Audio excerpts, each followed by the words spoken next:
Assalamualaikum warahmatullahi wabarakatuh. Ayuhat talamid, marhaban bihudurikum fil madrasatis sanawiyah internet di Malang bil maddati al-ulumut tabi'iyah fil faslis samin wa faslid darsil awal ma'a ustadzah Dewi Faizah Tayyib. Al-an hayya bina nabda bi qira'atid du'a. Bismillahirrahmanirrahim. Raditu billahi rabba wa bil islami dina wa bi muhammadin nabiyyan wa rasula. Rabbi zidni ilma warzuqni fahma waj'alni min ibadikas solihin. Anak-anakku yang hebat, pada kesempatan ini kita akan mempelajari kelanjutan dari nutrisi makanan pada pertemuan berikutnya, yaitu tentang sistem pencernaan makanan. Kenapa kita perlu mempelajari sistem pencernaan makanan? Karena di dalam makanan yang mengandung nutrisi itu tidak semuanya bisa langsung diserap oleh sel-sel tubuh kita, tetapi ada yang perlu dicerna oleh organ-organ tubuh kita. Nah, disinilah pentingnya kita mempelajari tentang sistem pencernaan yang ada pada tubuh kita. Nah, anak-anak, di dalam mempelajari ini nanti, anak-anak diharapkan nanti bisa menyebutkan organ-organ dalam sistem pencernaan. Yang kedua, anak-anak bisa menganalisis keterkaitan struktur organ pencernaan dan fungsinya. Kemudian anak-anak bisa membedakan saluran pencernaan dan kelenjar pencernaan. Dan yang keempat, anak-anak bisa diharapkan menjelaskan proses pencernaan dalam tubuh kita. Kemudian yang kelima, anak-anak bisa menjelaskan upaya untuk mencegah sekaligus menanggulangi gangguan pada sistem pencernaan. Nah, kita masuk pada sistem pencernaan anak-anak ya. Di dalam materi sistem pencernaan ini nanti ada 4 hal yang harus kita pelajari. Yang pertama adalah memasukkan makanan yang disebut dengan ingesti. Kemudian yang kedua adalah mencerna makanan yang disebut dengan digesti. Dan yang ketiga adalah menyerap sari-sari makanan yang disebut dengan absorpsi. Dan yang terakhir adalah pembuangan sisa makanan yang disebut dengan defekasi. Nah, di dalam pencernaan makanan ini nanti ada yang disebut dengan organ pencernaan, kemudian ada kelenjar pencernaan. Nah, anak-anak, apa bedanya?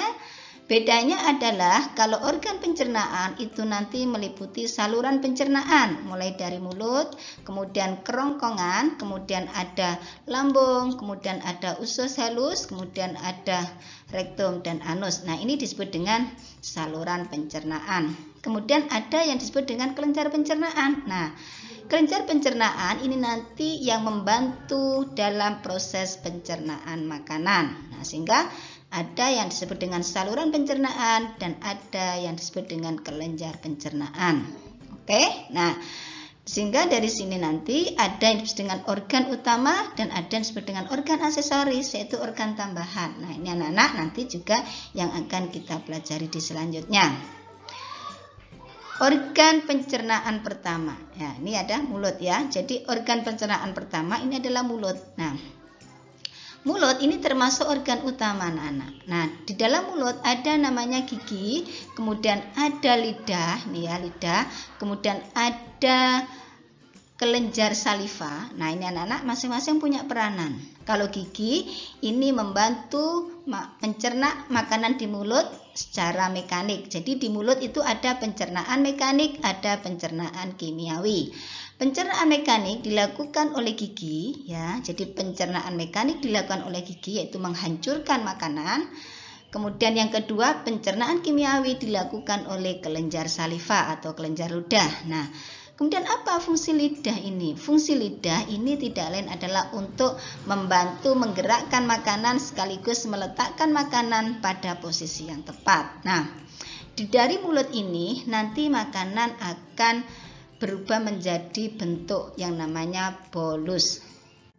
Nah, ini anak-anak ya.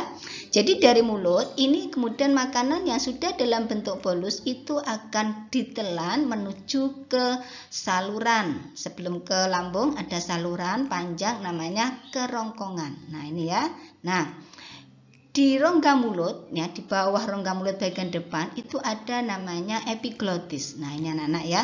epiglotis. Apa fungsinya? Ya, subhanallah. Allah menciptakan epiglotis ini untuk menghalangi makanan yang masuk ke dalam tenggorokan. Karena tenggorokan ini sangat berhimpit dengan kerongkongan. Seandainya tidak ada epiglotis, ya mungkin susah makanan ya masuk ke kerongkongan atau ke tenggorokan. Nah, seandainya tidak ada epiglotis kemudian makanan masuk ke tenggorokan ini, maka akan menuju ke paru-paru sehingga mengganggu sistem pernapasan kita. Nah, inilah anak-anak pentingnya adanya epiglotis ini untuk menutup tenggorokan sehingga makanan itu bisa langsung menuju ke kerongkongan. Nah, di kerongkongan ini ada namanya gerakan peristaltik. Nah, gerakan peristaltik itu apa? Gerakan otot pada kerongkongan, yaitu gerakan relaksasi dan gerakan kontraksi sehingga menyebabkan bolus ini mudah bergerak menuju ke lambung. Nah, ini anak-anak ya. Sehingga di dalam kerongkongan ini makanan tidak melakukan pencernaan anak-anak, cuma melewati saja. Nah, itu ya. Berikutnya. Nah, setelah makanan menuju ke lambung dalam bentuk bolus tadi, maka di dalam lambung ini makanan akan dilanjutkan pencernaannya, ya, sehingga di dalam lambung ini ada pencernaan yang namanya pencernaan mekanik sekaligus pencernaan kimiawi. Nah, perhatikan lambung ini tersusun atas otot-otot polos anak-anak ya. Nah, ini ada rongganya, kemudian ada namanya katup, ya, katup yang tersusun atas otot-otot Stinger ya. Nah, ini anak-anak sebelum menuju ke usus halus nanti. Nah, di dalam lambung ketika makanan itu terjadi pencernaan mekanik, maka makanan itu akan diremas-remas oleh otot-otot yang ada di lambung ini ya. Jadi yang ada di lambung ini. Kemudian bolus tadi yang sudah diremas-remas juga oleh otot lambung sekaligus akan bercampur dengan enzim yang ada di lambung. Nah, enzim yang ada di lambung itu apa saja? Ini ada asam amino, ya, asam klorida ya, asam klorida atau disebut dengan HCl. Kemudian ada enzim pepsin dan ada renin. Nah, fungsinya apa? Kalau HCl itu fungsinya membuat suasana lambung menjadi asam. Nah, ketika lambung menjadi asam, maka bakteri yang masuk bersama dengan makanan tadi itu akan dibunuh oleh bakteri bakteri akan dibunuh oleh asam lambung yang ada di lambung, asam klorida tadi ya. Kemudian berikutnya adalah pepsin. Nah, pepsin ini berfungsi untuk memecah protein menjadi pepton dan asam amino. Nah, disinilah anak-anak ketika kita makan daging ayam, daging sapi, maka akan dicerna di lambung ini oleh apa? Oleh enzim pepton. Berikutnya adalah enzim renin. Nah, enzim renin ini fungsinya adalah mengendapkan protein kasein yang terdapat dalam susu. Nah, ini anak-anak fungsi dari macam-macam enzim yang membantu dalam makanan di lambung secara kimiawi. Nah, tadi setelah makanan di dalam lambung ini dalam bentuk bolus yang sudah kemudian dihancurkan oleh enzim-enzim tadi, itu akan berubah bentuk menjadi yang namanya kalis. Nah, kalis ini nanti akan menuju ke usus halus ya. Yang pertama menuju usus 12 jari dulu, ini sedikit demi sedikit. Nah, itu diatur oleh otot ini namanya katup. Ya, ini katup. Nah, ini akan membantu masuknya kalis ke dalam usus secara pelan-pelan anak-anak. Nah, selanjutnya, nah, ini ketika makanan sudah masuk ke dalam usus halus, nah, yang mana usus halus ini sendiri dibedakan ada usus 12 jari, ada usus tengah, kemudian ada usus penyerapan. Yang semuanya panjangnya kira-kira 8,25 meter. Bayangkan ya, panjang sekali ini anak-anak ya. Nah, sehingga semua makanan bisa masuk ya. Nah, usus 12 jari sendiri panjangnya 1/4 meter. Nah, kemudian usus tengah di sini nanti makanan akan terjadi pencernaan ulang, ini panjangnya kira-kira 7 meter. Kemudian kalau usus penyerapan atau ileum ini panjangnya 1 meter. Nah, ini anak-anak. Nah, makanan dari usus 12 jari ini menuju ke usus jejenom atau usus tengah. Di sini terjadi pencernaan lagi, yaitu pencernaan kimiawi saja yang dilakukan oleh enzim-enzim yang dihasilkan oleh getah pankreas. Nah, ini anak-anak, enzim apa kira-kira? Ada enzim lipase, kemudian ada enzim amilase, dan ada enzim tripsin. Nah, masing-masing punya peranan. Enzim lipase menghancurkan lemak menjadi asam lemak dan gliserol. Jadi kalau kita makanan yang mengandung lemak itu akan dihancurkan di sini anak-anak ya, di usus tengah, usus halus bagian tengah ya, oleh enzim lipase. Yang kedua amilase. Nah, enzim amilase ini akan merubah amilum menjadi maltose ya. Nah, ini kalau kita makan nasi gitu ya. Nah, ini akan dilakukan di ini selain di rongga mulut tadi. Kemudian ada tripsin, ini mencerna protein menjadi polipeptida. Nah, selain itu juga terdapat getah empedu. Nah, getah empedu ini dihasilkan oleh empedu ya, aksesoris tambahan sebagaimana pankreas. Nah, getah empedu ini nanti fungsinya akan mengemulsikan lemak ya, agar lemak larut dalam air. Nah, berikutnya anak-anak. Nah, tadi setelah di dalam usus halus itu dicerna, ya, maka kemudian akan menuju ke ileum atau usus penyerapan. Nah, ini anak-anak, ini gambaran dari usus ileum atau usus penyerapan. Itu semuanya tadi ya terdiri dari otot-otot polos ya, seperti pipa panjang gitu. Nah, di bagian dalam ini terdapat lekukan-lekukan. Nah, ini anak-anak ya, namanya jonjot ya, villi. Ya, ini anak-anak ya. Semakin banyak lekukan, maka daerah penyerapan ini semakin luas sehingga sari-sari makanan itu akan diserap lebih banyak. Ini anak-anak terjadi pada usus penyerapan. Nah, makanan yang sudah tercerna dalam bentuk molekul yang sederhana tadi akan dicerna di bagian sini. Nah, makanan yang larut dalam air seperti glukosa, vitamin, protein dan lemak tadi itu akan diserap oleh ini usus halus, kemudian dibawa ke pembuluh kapiler ya, pembuluh darah ini ya, pembuluh darah dibawa ke sini. Setelah itu akan dibawa ke hati. Nah, di dalam hatilah nanti yang akan kemudian diedarkan ke seluruh tubuh.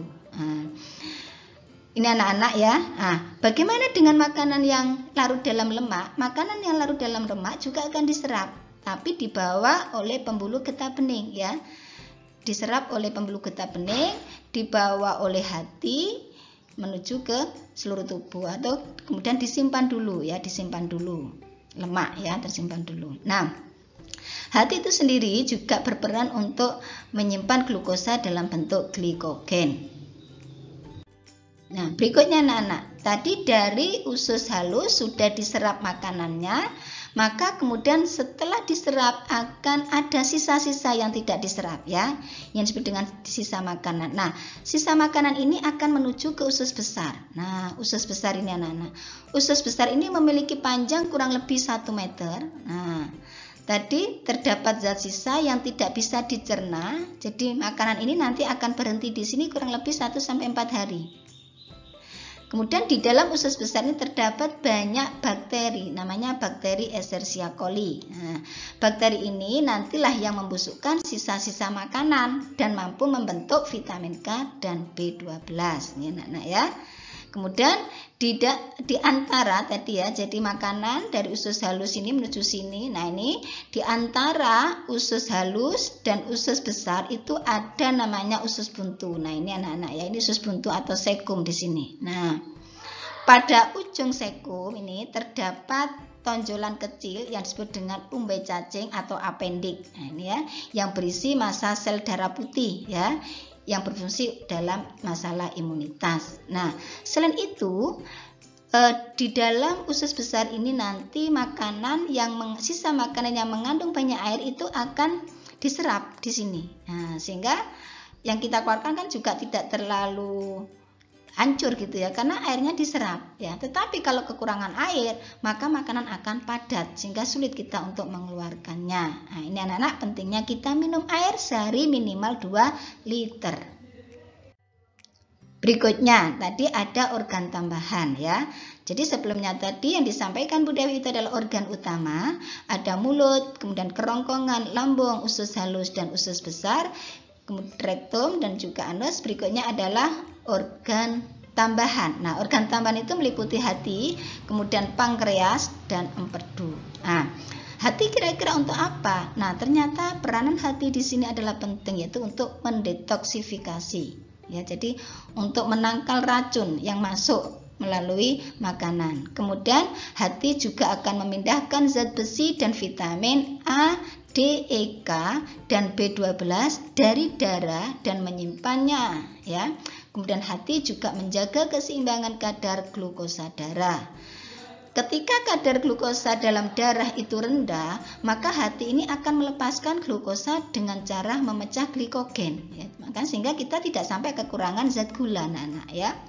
Bahkan jika dibutuhkan hati, maka akan mengubah gliserol, asam lemak dan asam amino ini menjadi glukosa. Nah, ini kalau kita kekurangan glukosa. Nah, kemudian hati juga mengatur kadar kolesterol dalam darah. Nah, kolesterol ini akan diubah menjadi asam kolik yang berfungsi untuk mengemulsi lemak. Nah, dan sel-sel hati itu akan mengeluarkan getah yang mengandung kolesterol. Nah, ini anak-anak fungsi dari hati. Fungsi dari kelenjar pankreas tadi adalah menghasilkan getah pankreas. Ada 3 enzim tadi. Kemudian getah empedu ini juga menghasilkan cairan warnanya kuning kehijauan yang disebut dengan bilirubin. Kenapa warnanya kuning kehijauan? Itu berasal dari perombakan hemoglobin. Nah, ya. Selanjutnya, tentang macam-macam gangguan sistem pencernaan. Nah, ini anak-anak ada gambar. Nah, ini kira-kira anak ini memiliki badan yang ideal apa tidak? Tidak, ya. Ini lihat, perhatikan, ya.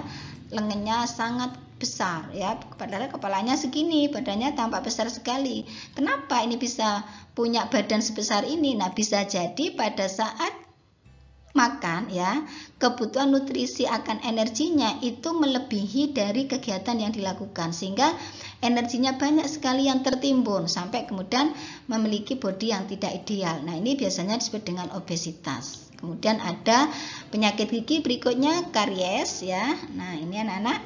Kemudian ada luka di lambung, ya, namanya tekak, ya.